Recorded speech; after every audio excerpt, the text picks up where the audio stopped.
அம்மா சக்கரை பொங்கல், புளியோதரை எல்லாம் செஞ்சு கொண்டாந்துருக்கேன். சாப்பிடுமா? அம்மா தாத்தா வந்தா திட்டுவாங்க. தயவு செஞ்சு எனக்கா கொஞ்சம் சாப்பிடுமா? அம்மா தாத்தா திட்டு வருமா?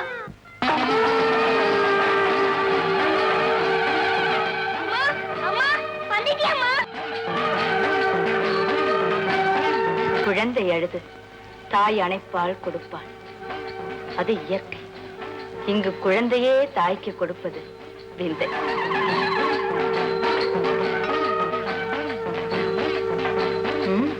சாப்பிடுமா. இவளே மொத்தத்தையும் தின்னுட்டு சுமந்துட்டான்னு பொய்ய வேற சொல்ற. சொல்லு, நீ தானே சாப்பிட்ட? இல்ல தாத்தா. மறுபடியும் பொய்யா சொல்ற? அம்மா நீ தானம்மா கொடுத்த, நீயே சொல்லுமா. அவ எப்படி உனக்கு சாட்சிக்கு வர முடியும்? அம்மா